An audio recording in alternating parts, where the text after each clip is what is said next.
How's everybody doing this morning? Woo! It's a great little music in the background. It's a great day here in Pensacola Beach, on Pensacola Beach, Florida. We're so glad to have you here. It's our hometown, and we had an opportunity to bring you to us. So many times when we're out on the road, we're going to your places. For those of you who are partners of ours, we come to your place and we've gotten to know you and we've gotten to know your community, and we know some of the people in the hotels pretty well, and the restaurants. We tend to go to the same places and connect with the same people. And I just wanted to, as I connect to hotels, just wanted to introduce a couple of people in the room, people who are important to us in our community.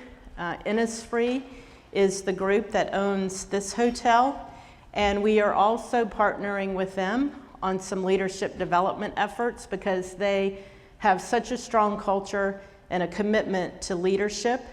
And this is the place that we always connect to in our community because we share the same values and the same purposes in the work that we do. So I know Rich Chisholm is here, and Rich is the Vice President of Development and Assets. Rich is here, and I think Rusty, didn't get a chance to speak to you this morning, but Rusty's here, the Vice President of Community Engagement, and Brooks Moore is the Chief Financial Officer. Would you all just stand for a minute and let us give you a round of applause?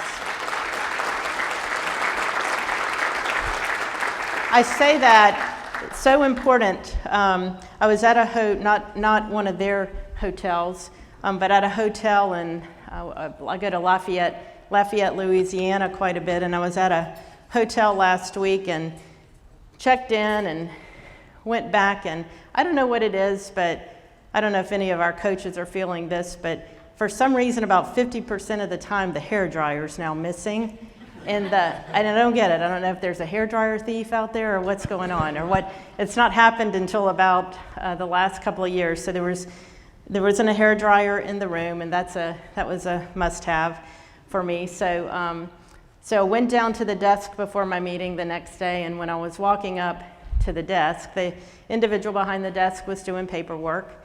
And so you know how you just kind of charge because you've got a purpose and you need something, and I was somewhat in a hurry. And so I said, I'm going to be kind and kind of back up and let the person connect to me, and just stood there and paperwork. And so I'm like, okay, I'm getting ready to get the 60-second rollout, getting ready to get the 5-10-foot rollout in service excellence that we do. I think they need a little training. And but finally, she kind of acknowledged me and then said, we'll get something to you. But my point in that is that although we have different industries and we're working across industry in multiple ways, in this conference, we celebrate our K-12 educators and we celebrate the work that you do. But we're all interconnected. We're all interconnected. We're interconnected with our healthcare systems. We're interconnected with our government. We're interconnected with our business and industry. And we're very interconnected with the hotel and the hospitality industry. And we know that it's really important as we have needs that our needs are met and that we're meeting the needs of others. And that's really about the work of what we're doing is how do we become the best leaders of an organization to provide the best service to those that we connect with internally and externally. And how do we have the goals that are most significant, and we're working with our teams to engage them to continuously improve what we do each and every day to achieve our goals. That's really what we're here to talk about. And you'll hear from your colleagues, and you'll hear from others and our keynote speakers, and we'll have an opportunity to learn together. One of the things that I know you'll enjoy is the greatest part of our work is we get to work with people who are the highest performers because the work is hard and you have to be dedicated and you have to be committed in order for all of us to do the work to be as good as we possibly can to move from good to great. and to be at our best every day. And the people in this room, you are those people. You are the people who are here constantly trying to get better at what you do to be the best. And there's nothing better than spending a couple of days with colleagues who have that same frame of reference. So again, welcome to our hometown. The last thing I'll just say about Pensacola, many of you know, this is where I grew up. This is my home. I love Pensacola. People who talk to me know that I constantly brag about it and love it, and it's very difficult to leave when you live here. And I think as you look at the beauty and the community and what the community has to offer, there are so many stories that go into thinking about where this beach was. So I graduated from high school in 1981, and my life as a high school student was being in high school in town, but also spending many days on the beach with my friends. And it was a small beach in a very tight community. And what's so great about Pensacola is if you had the opportunity to travel about 2 miles in that direction, you would have a 10-mile stretch of nothing but beach. It's a national seashore. The Sound, what we call the Sound on one side, the Gulf of Mexico on the other, and all sand and dunes. If you go down about 1.5 miles in the other direction, you enter Fort Pickens, a national park. Again, just only sand and dunes and water. And there's hardly anywhere in the United States where you have an opportunity to experience the sheer beauty of what this community provides. If you travel downtown, we've got a wonderful downtown community in Pensacola, Florida. That's where I live now. I live in the downtown community. It's been revitalized, and it is absolutely spectacular. So I could brag about our local community all day long, but I just am so happy that you chose to take time out of your busy schedule to come to Pensacola and be in our home. So thank you very much for doing that. The couple of logistics as we go through our session, you've got a program, and the program will take you through the sessions. So pick the sessions that you want to go to in the breakouts. The breakouts, one breakout's here. A second breakout is down past the lobby. We'll have people helping direct you to go to the breakouts on the first floor, and it's in the same location down the lobby on the second floor. So there's one breakout on the second floor. We'll help you in any way that we need to get you to the right place. The other thing, there's an app. So if you want to use the app rather than the program or look at the biographies of the speakers, please click on the icon and just go through and through the app in a way that's best for you. And the one thing that you'll hear, or the way that we pull people back together, is 5 minutes before we start into the big session as we're having our break. 5 minutes before we're to return, you'll hear a chime. And that means please start making your way back in. Okay, start making your way. In about 1 minute, 30 seconds to 1 minute, we'll ring the chime again. And when we ring the chime the second time, we're just asking you to make sure we stop our discussion at the time and just sit down, and we'll begin always on time. We'll always build on time sessions so that we're respectful of your time as well. So we want to provide 10 out of 10 service. So if there's anyone in the room who's on our team, I know we've got Mary and Alyssa. This, you don't have to stand. I know you probably, if you can, you do, but if you don't need to, don't, because you've got responsibilities back there. But anyone in our room who's on our team, if you would stand for a second, if you need anything at all, thank you. Round of applause for our team.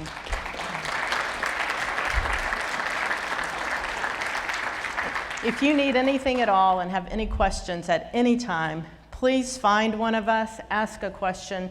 Don't let this experience go by where you say, gosh, that just really wasn't good. I don't know why we did it that way. Just come to us. If you're uncomfortable or you need something, please come to us, and we will try to make your experience the best that we can and solve any issues or problems that you have to make sure we provide that 10 out of 10 service. just going to start with a couple of slides to set the stage, and I'll close the conference tomorrow afternoon and use a lot of what I've learned as I close the conference, listening to you. But I wanted to start with this slide. Leaders are key to the future of the healthy organization. And I'm not just talking about leaders who are in positions, leadership positions. One thing that I've learned over the last 3 decades in leadership is we're all leaders, regardless of the position that we're in. And so when we talk about leadership behaviors and what we need to do to be the best leader, it applies to all of us in our organizations. So leadership training is across the board. It may, with the way that we apply it, may be a little bit different, but the leadership skills that we learn each and every day apply to all of us on our teams. So when I look at this slide, in order for that to happen, those of us, most of us sitting in this room, are in key leadership positions. And this comes from a story, a book by Jim Collins with his mentor, and it's called Be Entrepreneur, and it's an old book that he came back and rewrote. But in one of the chapters, the new chapters, he talked about interviewing Steve Jobs.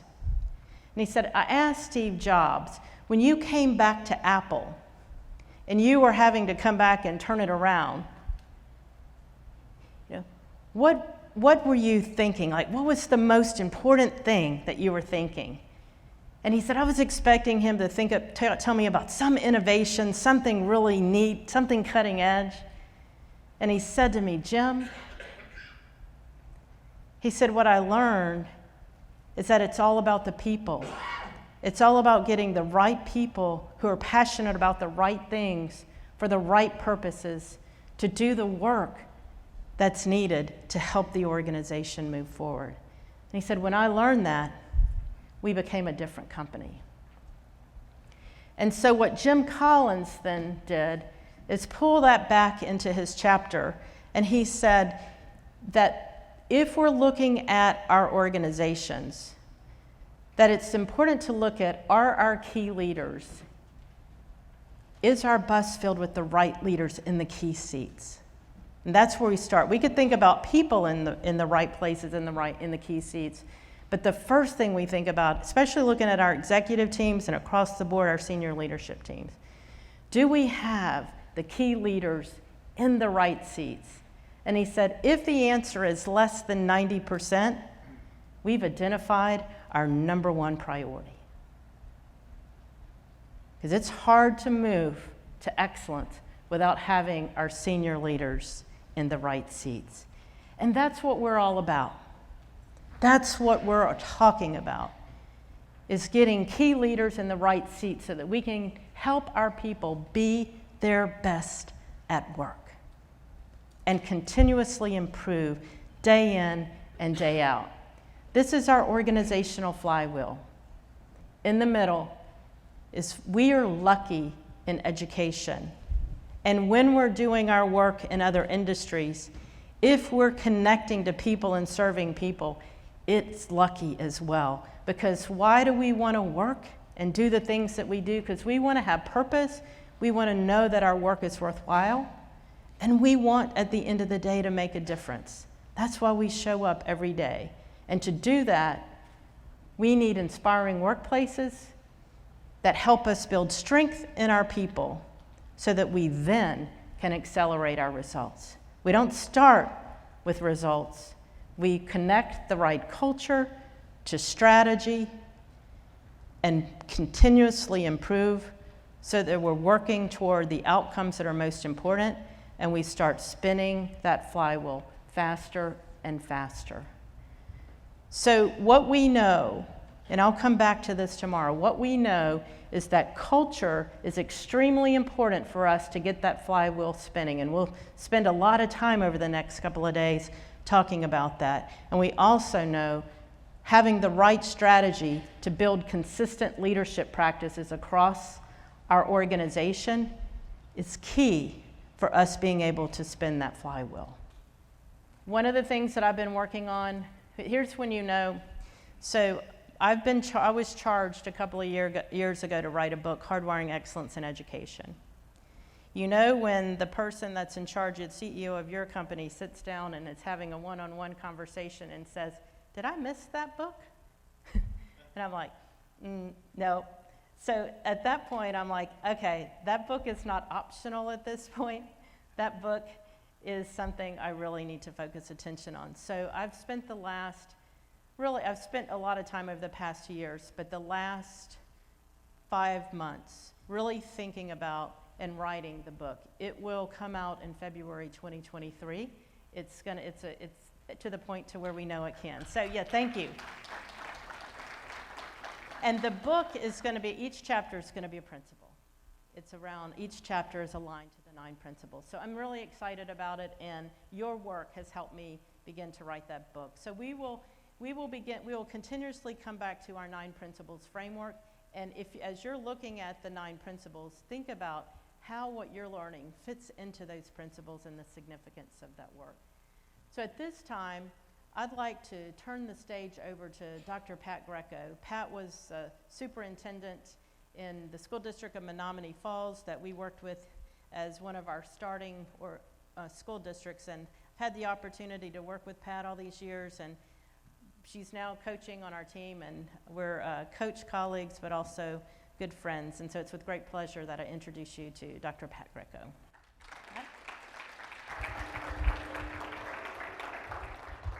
And that spike in the room was me, because I thought I'll be well prepared to transition. So whatever I did down there didn't work. So just so you know, you learn every day. Janet was my coach. So as we think about a little bit of the story together, it's an honor to be with you. I want you to think about the gift you're giving yourself right now. You come to work and work 60, 70, 80-hour weeks. You all do. You're executive teams, executive leaders in charge of people's lives. That was one of the best things when I repurposed from the role of superintendent. First time in decades I could shut my phone off at night. Decades. So I know how much you're giving to be with us today. But we can't learn on the treadmill. We have to learn in the pauses. So we actually have to stop doing, reflect, figure out what is it that we're really trying to improve, and how close are we to that so that we can guide the team to that next action. Your modeling that is critical, because your teams can't improve unless they pause. And the only people that can give them permission to pause is you. We create initiative fatigue because we send them on the hamster wheel in the hope that good things will happen. But the pause is really when we learn from the impact. It changed how I thought as a leader.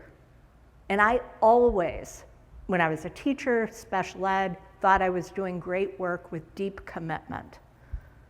As an elementary principal, assistant superintendent, improvement changed how I thought about how I show up for the people that I served, for the community I served, and the children that I served.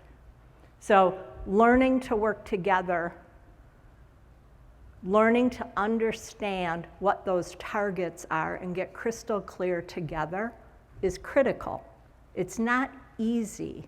It's easy to understand that we have to do it, but it's not easy work to do. So as we think about that, I want to introduce you to Erin Broadzeller. Erin is that teacher that you have. She is a difference maker. Her mom was an MPS teacher, Milwaukee Public Schools, her entire career, worked in the hardest settings, and she gave birth to Erin. And Erin worked in our alternative program, and she took in every child that everyone else said was unteachable and graduated them. and create a culture of belonging like you wouldn't believe. So think of the parallel between our work and healthcare. We know it's possible because we all have bright spots. You all have errands. The problem is we have to figure out how do we scale that, and having an individual hero isn't enough. Having you as an individual hero isn't enough. I affectionately say, is your leadership a mic drop or a baton pass? I walk out the door and everything unravels and I was their hero and everyone loved me and everyone hates what's happening now, I'm a hero. Or is it a baton pass where our leadership will afford the organization to continue to thrive, learn, and grow the next level leaders? What do we stand for? Having one Aaron isn't enough. So as we think about how do we create that clear focus together as a leadership team. Some of you are working in really small organizations. In rural areas where you're trying to navigate the bus drivers, the subs, I've met with leaders who drove the bus, right? I was at a hotel where the hairdryer wasn't stolen. You had one, and you had to share it and check it out. I said, whoever's after me is a long wait. Learning to improve, clear focus, stay curious. Don't feel like you have to show up at the meetings having the answers. That's what causes leadership anxiety and stress on your team. If we stay curious of, let's tease through this and figure out what might work, many hands make light work. Leaders grow improvers. As leaders, we have a choice to lead, but if we choose to lead, we have a responsibility. We have to grow our own leadership, we have to grow our leaders, and we have to produce the outcomes that are expected for the people that we serve. We have 3 responsibilities there. The 9 principles, I affectionately say, helped me grow my leaders. It helped my leaders understand what made strong leadership. The evidence-based leadership framework helped us execute well, outrageously well. And I affectionately said, I had 2 master's degrees and a PhD from Madison, right? Everyone loves to hear about the Badgers. I didn't learn improvement in my programs because it lived in industry, it lived in Six Sigma, it lived in healthcare, it didn't live in my programs. I almost felt cheated the first time I saw the evidence-based leadership framework from healthcare, and I thought, how could that be? And then in my questions, in my dissertation, I said, we have to be able to figure out this in our field. So as we think about how we pause to learn, we give permission to lead, we give permission to fail fast. Permission to fail fast and in small scale. That's the improvement cycle. You scale what works and you learn from your bright spots. You don't come hell-bent on a strategy that isn't working and scale it and then abandon it and come hell-bent on another strategy, scale it and abandon it. That isn't an improver. It's not a mindset of improvement. And we have to celebrate and really look for and honor what works. So when we think about that work of improvement, and we have to actually understand our role, we have to remember we get stuck in our own mental mindsets. Can I have that conversation that's hard? Can I have the conversation that's hard with people that might be at a different level of authority for me? It's that difference of the co-pilot telling the pilot that we have an error, or that nursing or physician's assistant telling the physician, we have an error. Culture first to improve, not positional power, not placating to authority. as we think about that, I want you to think about Erin, and I want you to look at that center box. We have a 1 out of 11 chance to rehire Erin if she chooses to leave us. 1 out of 11. Your high performers are gold. It takes you decades to develop them. And we almost think of it as if it's, we've got 50 new hires this year. Culture improvement, bright spots. Organizations with huge knowing-doing gaps. What's a knowing-doing gap? Research is really clear. Think in your head, how many days a week should you be working out? How do you alleviate stress? Research is dead set clear. We all know the answer. We just fail to execute. We have never had better research in our field of what it takes to help children learn. Never. And we just choose not to do it. Yep, we're the people who can do it. So let's do it. So as we think about that, I'm showing you 2 pieces together. 9 principles at the bottom. How do I show up as an individual leader, really building that leadership capability? And the execution framework on top. Clear goals, aligned behaviors, processes that matter. How did this change my life? This is where I really felt cheated, because the 9 principles, I'd been through all of the literature. I understood the individual leadership behaviors. The nine principles were crystal clear in my head from my graduate work, because the research is there. We just don't choose to pull it all together in a coherent way.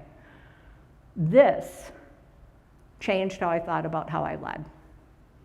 What are we really trying to accomplish? Are we clear as a team? Are we developing our leaders so they can be successful at every level of the organization? Are we hardwiring the actions? Are we doing what we know matters as a team? Or are we saying it's okay if Dee Dee doesn't do it, but Tim does it? John does it, but Pat doesn't. Is that okay? If it is, we have a knowing-doing gap. And the aligned processes. Elegantly simple. Improvement cycles aren't hard to understand. Elegantly simple. Are we aligning our processes, celebrating what works, and scaling what matters? And then are we aligning the resources to where the needs are? Not hard to understand, hard to do. So as we think about moving beyond vague statements about great achievement, Tony Brake will call it miracle goals with no strategy. Actually, is a direct quote out of Deming's mouth too. We're happiest when we know our work matters. Your support staff showing up on a Tuesday morning after they just worked a 10-hour shift. They're gonna show up at Tuesday morning anyway. Do they feel valued? Do they know the connection that their work makes? Your educational assistants are gold. Do they feel that way? Or do they feel the gold only represents the people with the positional authority? Teams feel excitement and real possibility when they know their voice matters and they know they can contribute in a way that makes a difference. We can build improvers together as a team, armies of improvers. We can have children think about what's my goal, give feedback to their teachers, have improvement cycles, have learning journals. It is done and possible. And the one thing I want you to think about is that flywheel. We have a write-up of our maturity model on our website. I want you to think about the flywheel movement being hard to the left. Hardwiring is hard, but the hardest movement is really to the left, because you got to get your human systems organized. You've got to know, you've got to listen deeply, you've got to have your feedback loops in place, you've got to align your systems so that your goals are aligned, you've got to create that ownership so that everyone feels part of that army of improvers. Then your improvement cycles can inform your actions. Then the hard part, you've got to actually make it a baton pass. You've got to hardwire it into the system. And you have brand new teachers every day jumping in the middle of the storyline, and they're back at listening and learning. It's not a static system. And you own the keys to making that difference. You own the storytelling rights of showing it can matter so that we can change our field. And I'm not going to stop working until we do. So let's get at it. I have the great honor and privilege to introduce Bob Hughes, a friend, a difference maker. His commitment is all children will be prepared. And his focus today is to talk about measures that matter, hardwired processes, simple, elegantly simple things that we should be laser focused and paying attention to. Bob works with the Gates Foundation. When we met, he wasn't with the Gates Foundation. He was president of New Visions in New York. And prior to the Gates, prior to New Visions, he started his career in legal representation to homeless parents and children in New York City. He has spent his life focused on making an impact. It's my honor and privilege to introduce Bob Hughes.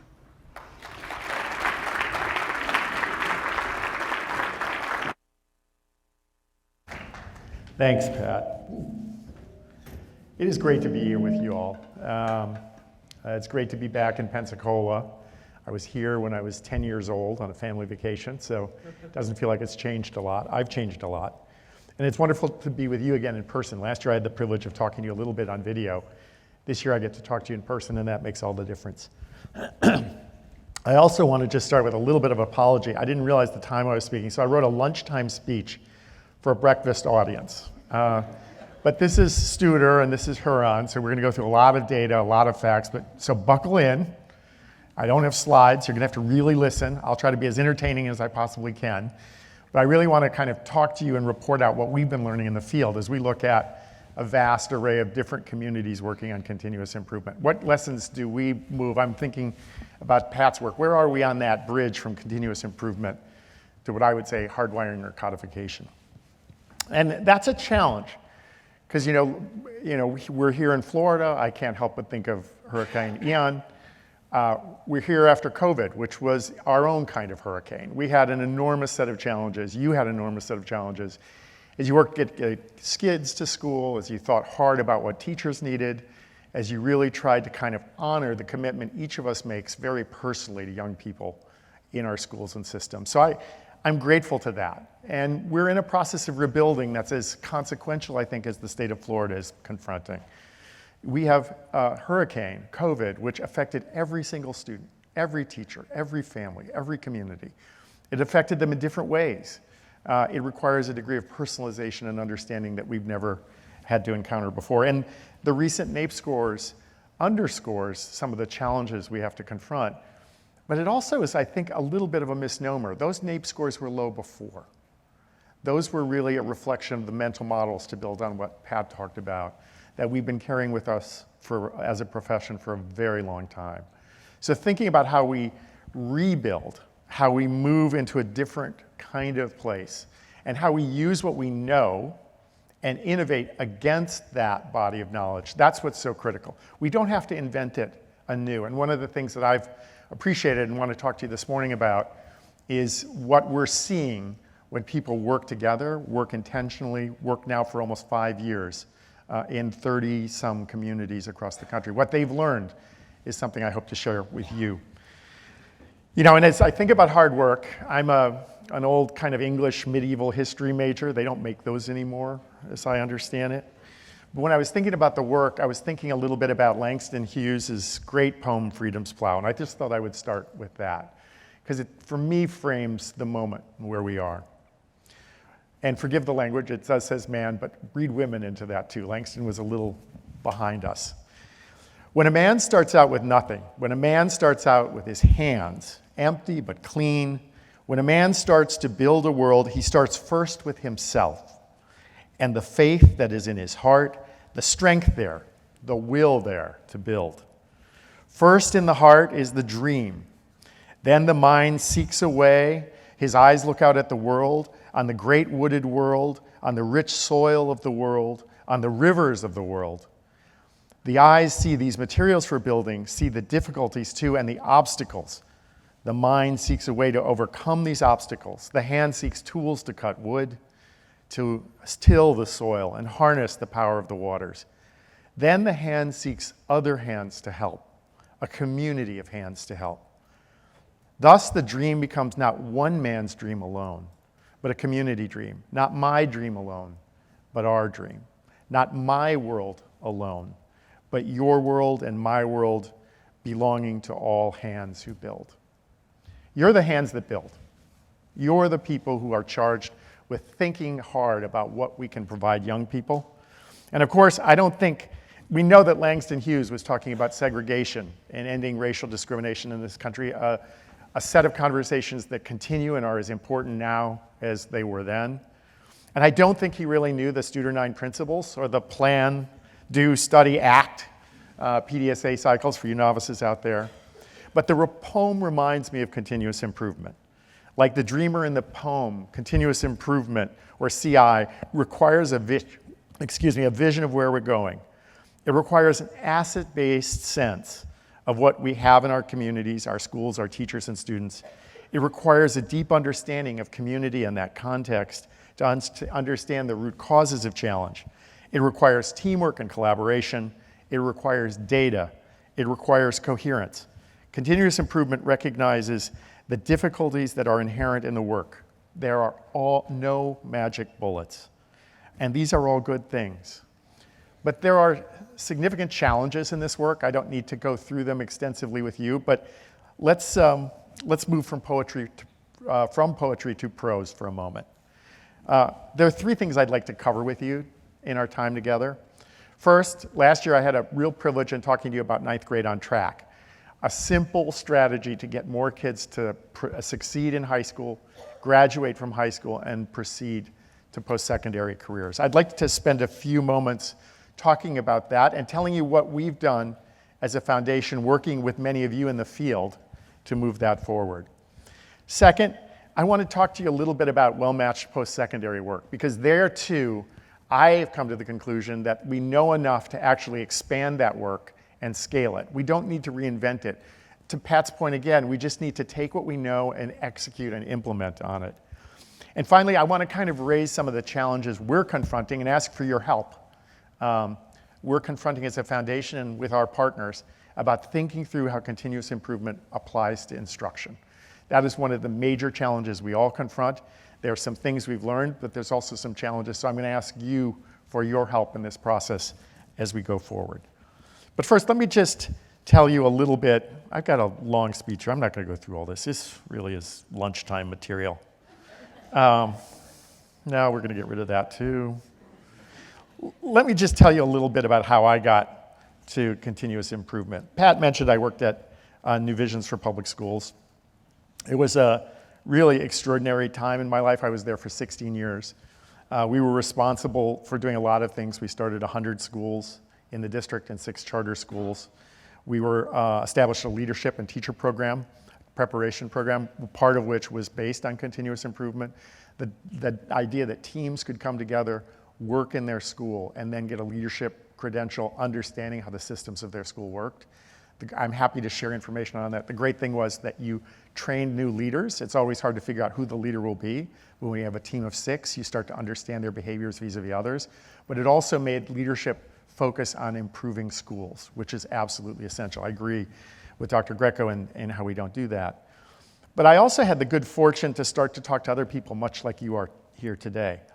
A friend suggested I pay attention to something called the Institute for Healthcare Improvement, a group in Boston, which had been doing continuous improvement for 20 years. And I encourage you to look at their website if you need some inspiration. Don Berwick, who is the leader, was truly somebody who transformed the work of hospitals by thinking about 2 things: putting patients at the center of the work and acknowledging the systems that affect or harm those patients, and abandoning those strategies that didn't work. I also had the chance to meet Tony Bright, who was mentioned, and start to work with him at the Carnegie Institute for the Advancement of Teaching. And finally, in the early days, Pat mentioned it, she took away my thunder, I got to go to Menominee Falls and spent 2.5 days there watching how continuous improvement changed the leadership of the district, but more importantly, changed the leadership of teachers and honestly, the leadership of students who felt compelled and comfortable telling their teachers what was working and not working in their schools. It was truly transformative, and I think that, to me, continues to be a vision. And in 2018, I went to the Bill and Melinda Gates Foundation, and one of the things we decided to do was really abandon some of the ways we had worked because they weren't working. We had to kind of look in the mirror and say, you know what, we can continue to give money to people to implement great ideas we have in Seattle, or we can actually meet the field and talk to the field about what are the challenges they're confronting, and then work through a strategy of continuous improvement, data, and research to try to solve those problems in partnership. So we can't, let 1,000 flowers bloom. If you've never met Bill Gates, you would quickly understand that's not a strategy option. But we did decide to try 3 different strategies, one on 8th grade on track, where there's clear evidence of what indicators you actually need to keep young people on track, academics being the most important. 9th grade on track, which we'll talk a little bit about, and ultimately well-matched post-secondary. How do we take a young person from high school and get them into a post-secondary environment where they would be successful? Why did we make this shift?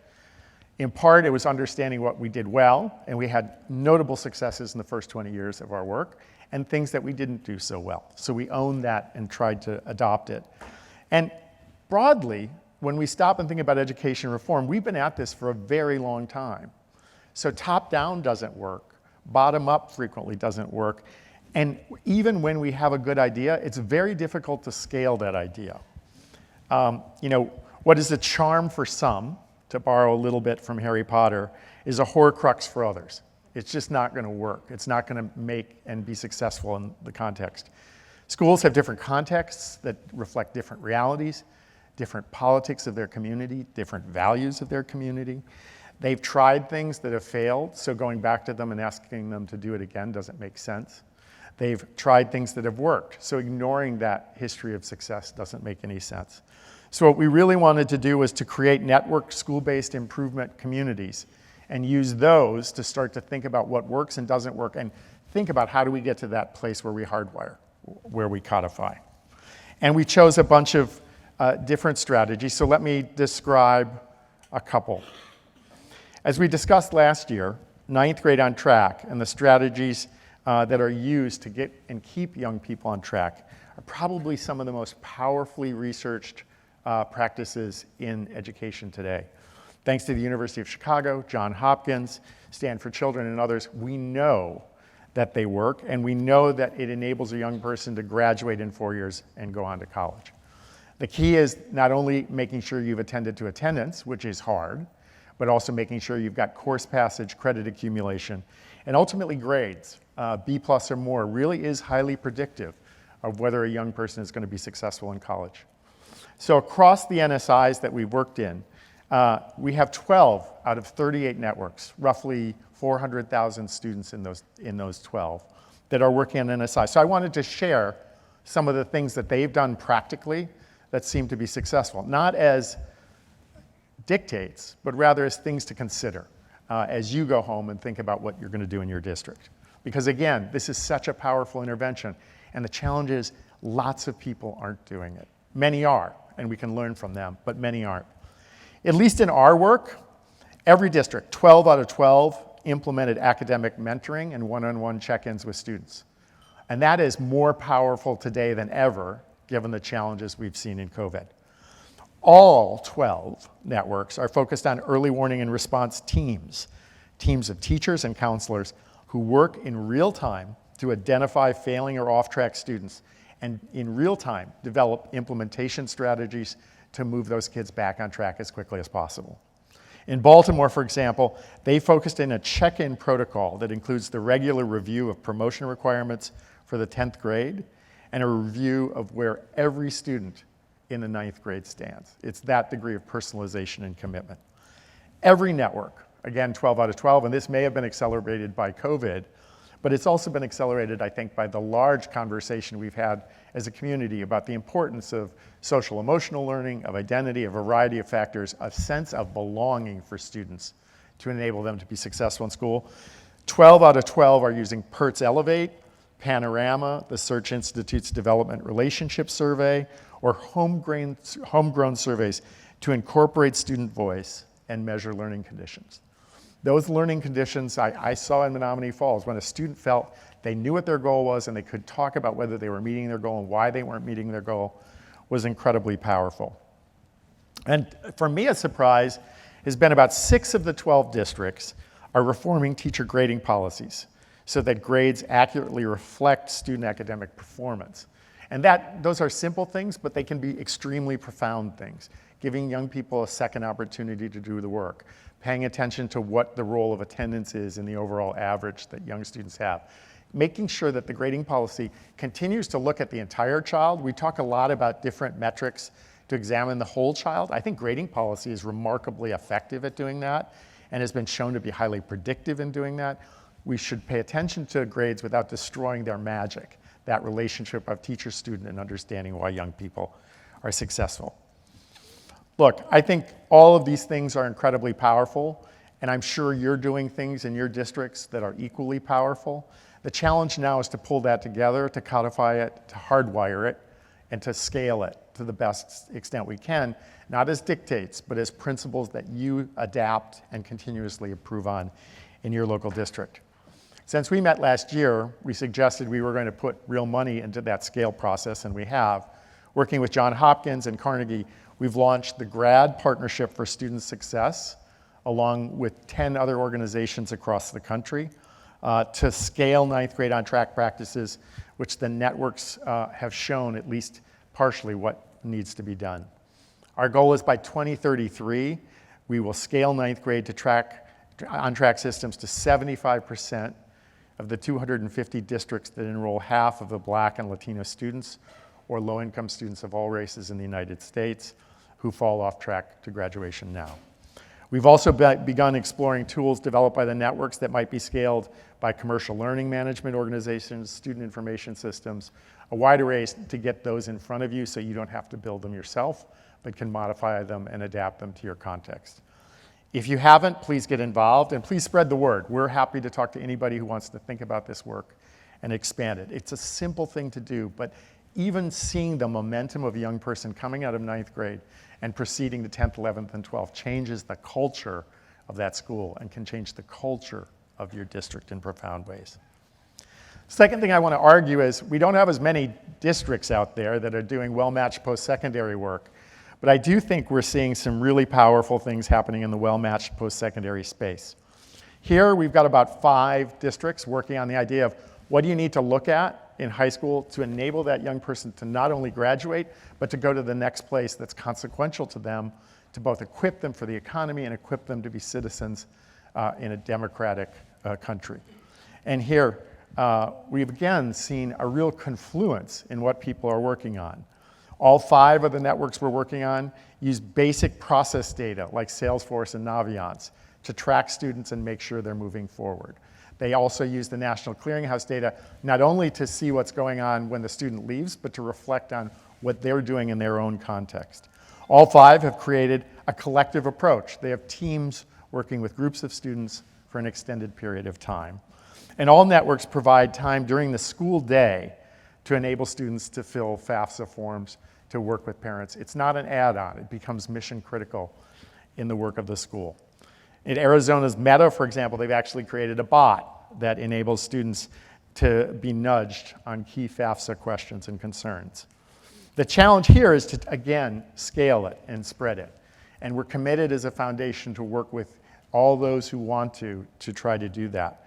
The foundation has established 2 new teams over the last couple of years, US Pathways team and the data team, that are really invested in improving the usability of things like the National Clearinghouse data.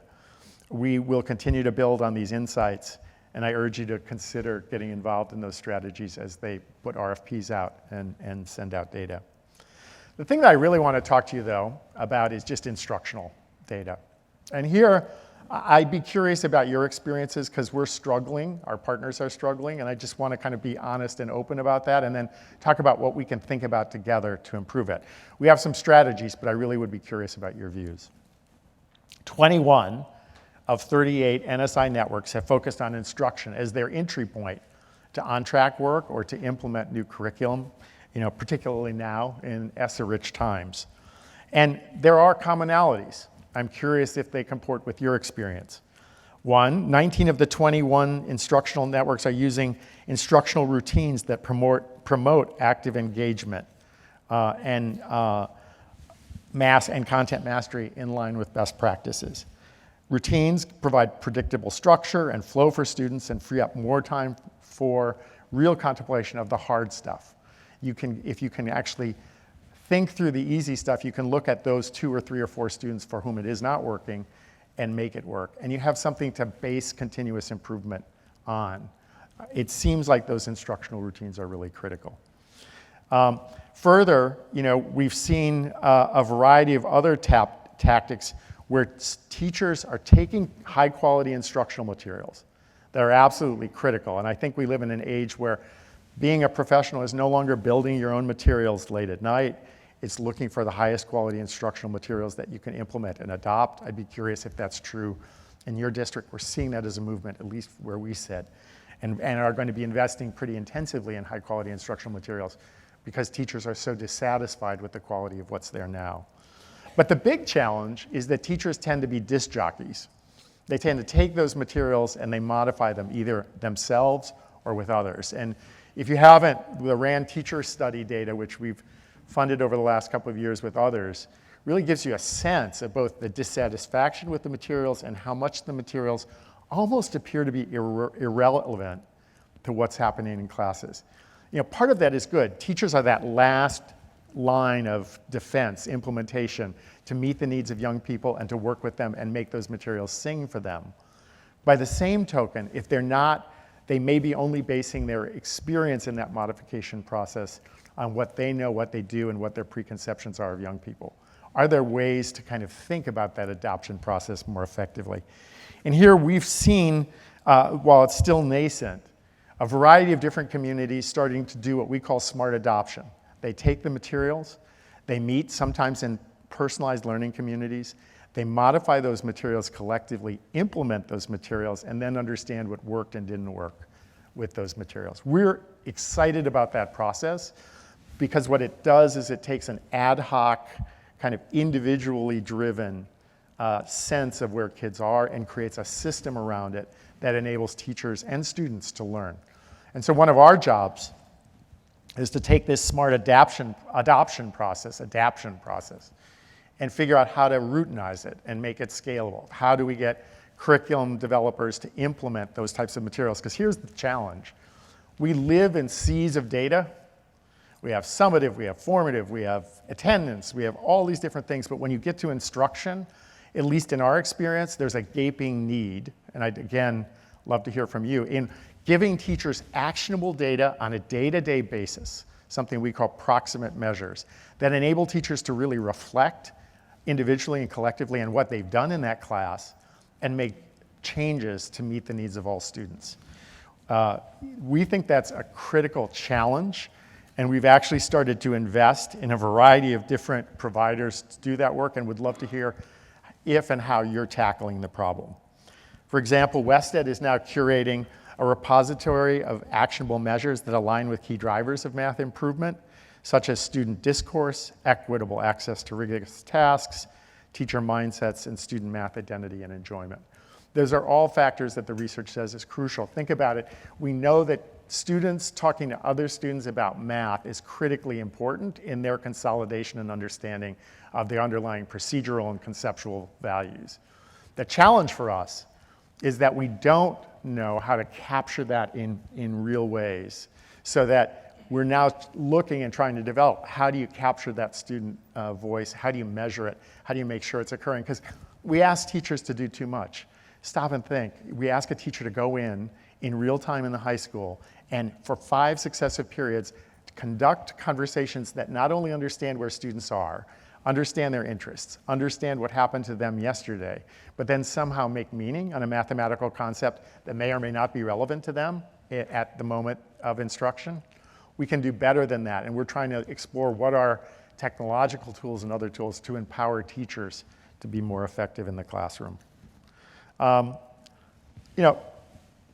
9 instructional networks are again using PERTs. We were talking to some Florida superintendents last night. It seems so evident, but so powerful to bring student voice into the conversation.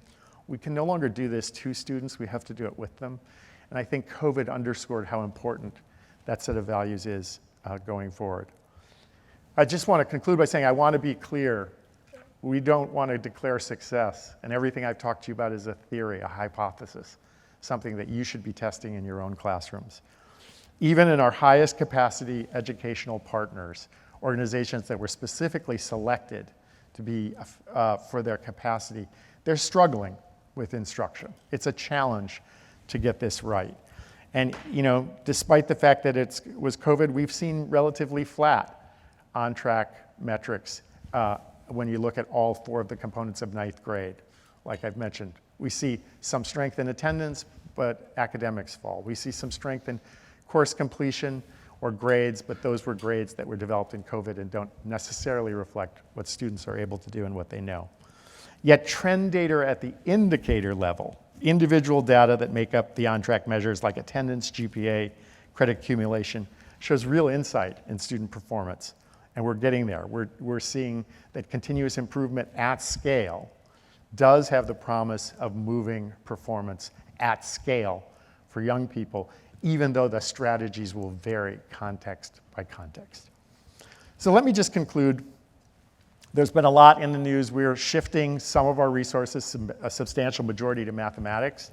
Happy to answer questions about that in networking time or in our Q&A. But I also want to assure you that I believe, and I think the foundation believes, that continuous improvement is not a fad, but a way of thinking and work that we must sustain and grow over time. It cannot solve every problem, but it points to the way individual and collective impact can affirmatively affect students and their lives. Students in every type of school, every type of student, every type of community, because it's so deeply grounded in understanding the conditions and root causes of what are preventing us from succeeding. It's committed to abandoning those mental models we talked about and really thinking in a new way about putting students in the center of the work. I once spoke to a novelist friend of mine who told me that she aspired to gain her readers' trust sentence by sentence. And I think that's the most challenging piece of the work we confront. The same is true in education. The success of a school is measured course by course, class by class, student by student. And we never know in any one of those components what will ignite a young person to move forward and dramatically meet their expectations and aspirations. More than at any other time, we need to address the systemic inequities that continue to plague our country, whether they be racial or economic, whether it be the young person sitting in Chicago or the young person sitting in rural Wisconsin. They all have the same interests, and somehow we've let our perceptions and beliefs divide those interests rather than seeing the commonality that exists and I think will ultimately bring us together. I'm just so grateful to be here because despite 3 hard years, with all the joy, frustration, and exhaustion that they have brought, we must continue to ourselves dream. We must give ourselves permission to pause, and in that pause, dream about the type of school system we want for young people. So now is the time to dream. Now is the time to think. Now is the time to get the right people on the bus. And then ultimately, now is the time to act. I wish I could give you a pass. I can't. I know I can't give myself a pass. I know what's great about this room is that none of you want the pass. All of you are jumping in. First in the heart is the dream. Then the mind starts seeking a way. His eyes look out on the world, on the great wooded world, the rich soil of the world, the rivers of the world. It looks on your students. It looks on your teachers. It looks on your districts and classrooms. Thus, the dream becomes not one person's dream alone, but a community dream. Not my dream alone, but our dream. Not my world alone, but your world and my world, belonging to all hands that build. Thank you for being part of those building hands. We have a lot to do, but I'm grateful to be here and grateful for what you will accomplish in the next few years ahead. Thank you.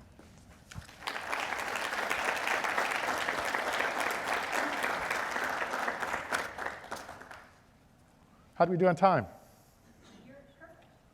Ha! Yeah, Send that to my mother. yeah. As I was texting Bob like a week and a half ago saying, Bob, your keynote, you got your slides? And he's like, working on it. And then Monday he said, does it matter if I have slides? I said, no. So one of the things that I want to do is actually thank Bob. The depth of learning and understanding as we think about the work, and you'll have an opportunity to hear from Vivian during the course of the next 2 days. We together are on a path to make a difference. What I want you to do right now is pause on one thing that resonates with you. Pause on one question that's noodling around in your head. This is a silent write. So think of the definition of the word silent. Take 30 seconds, just do your own reflection, and then we're going to open it up for a few questions for Bob. Okay, so pause, reflect, and prepare for a handful of questions. Now this is going to be a quick armchair comparison. Tell your question to your neighbor. What's noodling around in your head? Talk to your neighbor. What's noodling around in your head, and then we're going to open it up to take some of those questions. So you have 1 minute, share fast. 3, 2, 1. We're back together. This is your opportunity to ask Bob a few questions. Don't be shy. Who would like to kick it off? Come on, I'm an old lawyer. This is the best part. Ed, we're going to start with you. So, Ed Manantella from El Dorado County in California. It would be great to hear you expand a little more on the math efforts, just context and focus, just learning about it recently. Sure, I'll take 3 minutes, or try to do it in 3 minutes. So one of the things that it really, the foundation has been at continuous improvement, curriculum improvement, teacher prep, for a long time, for 6 years, and prior to my arrival, to be sure. And one of the things we started to notice when we looked at our own work was twofold. One, we were spreading our dollars thin, and if you really have priorities, you need to concentrate your dollars and use them to achieve an objective. And two, 35% of the work we were doing was already in math, with a lot more interest emerging in that math space because so few people were actively involved in it. And finally, I'll just be honest with you, I work for a guy who made his money with math and computer programming. So that matters too. And his understanding of education and the work is crucial, I think, to the effectiveness of the foundation. He's really quite an extraordinary person. So those things combined with lots of internal conversation, lots of conversation with people in the field, experts in the field, really led us to say, what if we say, rather than changing every 3 to 4 years, we just announce a target, of a 10-year target of trying to dramatically improve the number of students who pass Algebra 1 by the conclusion of 9th grade. It doesn't mean you shouldn't do it in 8th grade. It doesn't mean you shouldn't be thinking creatively about statistics and data science. But that would be our focus, together with thinking about statistics and data science in high school, 2 areas where there just seems an extraordinary need. We're pro-calculus. We're pro the idea that we should train young people for calculus, but for many young people, that's not going to be relevant to the careers that they engage in. Statistics is more relevant. Data science is more relevant. Spatial reasoning is more relevant. So let's start to build high-quality courses for those young people with the field and implement those. So after all that conversation, and lots of conversations with Bill and Melinda, we decided to kind of really target at 3 big things. And they really do come out of this portfolio, and this portfolio isn't going away, by the way. It's not going to be the focus of new grant making, but we're going to continue grant making in modest amounts through 2025, and then take a look again in where the field is and what they need to move to the next level. But we're looking at instructional materials. COVID has really advanced digital materials pretty dramatically. So how do we make those materials high quality? Because so much of the blowback we're getting now, and I've talked to a couple of you before we started this morning, kids want to be together. They haven't had 2 years, so you're not going to use those digital strategies in the same way. But how do we get higher quality digital materials, take advantage of the digital event data? We're in negotiations now with 2 curriculum providers to say, what would it look like if young people were working on a digital platform to collect the digital data and create an exit ticket for teachers that describes what young people understood, what they didn't understand. And I'm a big fan of microdosing, not personally, but microdosing for professional development. Give them just in time professional development and learning through that computer program. Empowering them through the technology we have to be more effective at what they do. So we're not talking about Ender's Game in this digital world. We're thinking about what do classrooms look like and how do we equip more classrooms to provide rich math experience. The second, curriculum doesn't do it alone, professional learning does it alone, and particularly now with the enormous number of teacher shortages in math, shortages that have been historic. They've been with us for a very long time. What can we do to enhance that goal that you were talking about? The teachers who are there are committed but may not have the math knowledge they need, may be very good at other things and avoiding that math block in 3rd grade. How do we help them feel more comfortable in that space? How do we help you as administrators to think, does departmentalization make sense? What other strategies can we use in the elementary school period? And then how do we think about middle school to that algebra space? So what does the professional learning need to look like? And specifically, what does it need to look like in math?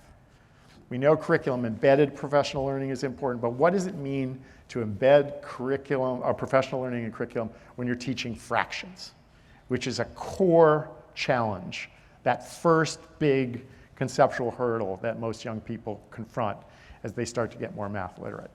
So we're really interested in the professional learning, and to your point, I think we're really interested in how do we kind of work with schools of education who are a little down on their heels right now to really rethink what they're doing so that it's much more aligned with what you need in schools and much less about the theory and practice of education, at least at that stage when you're certifying a teacher. A master's and a PhD, that's a different matter. But at that early certification, it just needs to be aligned with what you're confronting with. We don't have enough time for you to have to re-prepare teachers graduating from certification programs and alternative certification programs. We do need to think about those first 2 years. So I think residency programs, alternative staffing models that pulls the expertise of what you have in your classroom and uses that moving forward is all powerful. But that's the second big leg of a 4-legged stool, I would say. The third big thing is, again, building on the work we've done with networks. How do we work with you to create that district coherence around math instruction? Teachers can't do it individual by individual. We have learned that. They're critical, but what's the professional learning support they need from the outside of the school? What does it look like to be truly embedded in their daily work and their daily needs? How do we think about the coherence of coaching, if that makes sense? There's some really interesting data from Vanderbilt that says if you assign a coach to district, they're more likely to do the content work. If you assign it to the principal, it's more likely to be test prep. Variation is big, 40%. So those are the kinds of things we're going to be working with, and probably working initially with networks of schools in 4 states to try to think through how they do that together collaboratively, because I don't think all the expertise exists in the room. I think we all need to look at research and data to understand it, but we're grateful that we have people in the system willing to work in the system. How do we improve their lives to be more coherent and effective? Finally, 2 other things. One is the pathways work, which I mentioned. We're going to be continuing to do that. And 2, we're reserving 10% of our budget to think about what should math look like in 15 years. We want to optimize what we have now, but we don't want to avoid what's possible down the road as technology evolves and math needs differ. Like statistics and data science, absolutely mission critical at this point. We have to teach those subjects if we're going to equip kids to be successful in jobs like nursing, but more importantly, as citizens capable of understanding data that exists and making wise decisions. So how do we do that? And so we're going to actually both commission sets of papers and futurologists and get out the glass ball and all of that crazy stuff.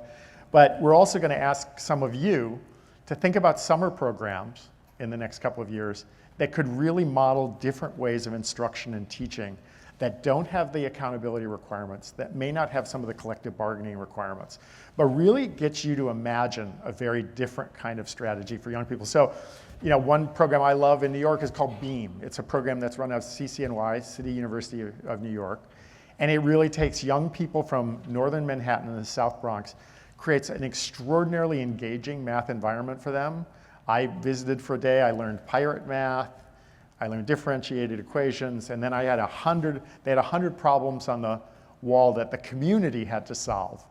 The three of us from the foundation struggled mightily on the subway and did not get the answers right our first try. And this is middle school kids, not good. But so we're really interested in dreaming with you about what math should look like while we do the hard work of optimizing to make sure we can get kids where they are. Thanks, Bob. Next question. My question is, and you spoke a little bit about it, but now we kind of made it specific to, say, our school district. How does that perspective that you spoke about, mathematics, PD, and improvement, how would you work with a school district to get them to become those improvers, as you spoke about, not only in your message, but even in these last 3 minutes? I think one thing we'll do is, you know, we're the foundation. We're a giant foundation. We spend a lot of money on public education, but it's really small in comparison to the money you have. So the question for us is, how can we be catalytic for you to use your dollars in a different way? Because our dollars can't solve the problem. So we're humble about that and would really welcome some ideas from you about how we can best accomplish that. But here's some of our hypotheses right now. One, we're going to probably organize networks of 10 or 12 districts initially in states. I'll name the states: California, Florida, Texas, and New York. The reason we're in those states is because that's a large percentage of low-income students and students of color. But we ultimately are going to be working on curriculum across the country and professional learning models across the country. In any event, we would want to work with those networks to think hard about how they understand what they're doing, come up with some common goals that they would jointly agree to implement, just as we ask teachers to do with curriculum, and then learn from what that means in different contexts and hopefully enhance the experience of everyone. The Institute for Healthcare version of that is Breakthrough, right? Where you take a problem, you work on it, you come together, you iterate, you go back and work on it, you come together, you look at what you've learned as district leaders or math department heads, and then go back. So we would do that. And then frankly, we're going to be working with groups like Studer and others who are working with you to make sure we have a broader learning community so that whatever we're learning, we try to give back to you in as close to real time as we can. You know, that was the purpose of my kind of conversation tonight. I leave the inspiration to Pat. She's inspiring. The nuts and bolts, I love. I love how your districts work. I love how you think about those problems. And I think it's the mixture of the aspiration and the nuts and bolts that'll get us somewhere. So that's a beginning. But honestly, bob.hughes@gatesfoundation.org. I may not respond to you immediately, but I will take whatever email. Vivian's looking at me. He's doing it again. But seriously, we want to hear what you're thinking about, because it only works if we're in sync with what you're doing. We'll challenge, we'll push, we'll argue, we'll have different points of view, but it's got to be an engagement with the field. We have 1 minute left. If you have a quick question, it's yours. Thank you. This will be quick. You said that we must bring students into the conversation about teaching and learning. What have you done already, and what do you have in mind? So we did a small set of grants to about 12 student organizations to think about how they get involved in continuous improvement. Happy to kind of get back to you on what that looked like. It was a range of groups, from the, you know, we hate you adults, get out of the way groups, to we want to work with you, we're student council members, and we'll figure out how to do that. So that was one way of starting to do it. But I think they're just profound things we've done. When I visited Menominee Falls, I remember students actually doing PDSA cycles with their teachers. It was pretty profound, pretty hard to do. The level of trust you need to accomplish that is significant. But I do honestly believe students can tell us what's working and not working in really deep and profound ways. And I have a theory that, particularly now after COVID, the racial reckoning, a whole variety of different factors in our society, If we take students and just put them in rows and treat them the way we did before, it didn't work before, and it's not going to work now. And I think we're dealing with a very different generation of young people who have different expectations about what school should be about. And that's a challenge. I mean, I'll just be honest with you, it's challenging as an employer to manage millennials. I don't know if any of you have those problems. But it's also going to be a challenge with this next generation. And we need to hear them. They have a lot to say, and there are strong reasons to say we failed them, despite our best efforts. I just want to end on one thought, which is why I think continuous improvement is so important, and Pat alluded to it. It is very easy in a failing system to develop a heroic narrative. I did this, and I saved 4 students who would have failed without me. And we all do that. I do that. And that's something that happens every single day for teachers when they're struggling against conditions that don't make sense for the responsibilities and jobs they have. So I do think we need to move from the heroic narrative to a collective narrative and a systems framework to really start to say, we need to rethink and rebuild the systems that affect young people and not just blame the individuals in those systems for their failure. And that's the hard work that we're all going to have to confront. It is not easy. We will make lots of mistakes. Again, that's why I think CI is so helpful. Fail fast, choose small victories. Small defeats are winnable. Big defeats will kill you. So I think bringing students even to the table and saying, what do you think school should look like now? I think you'll be surprised because there's a seriousness in this generation, at least in the young people I've had the privilege to spend some time with, that's real. So thank you for your attention. Have a great conference.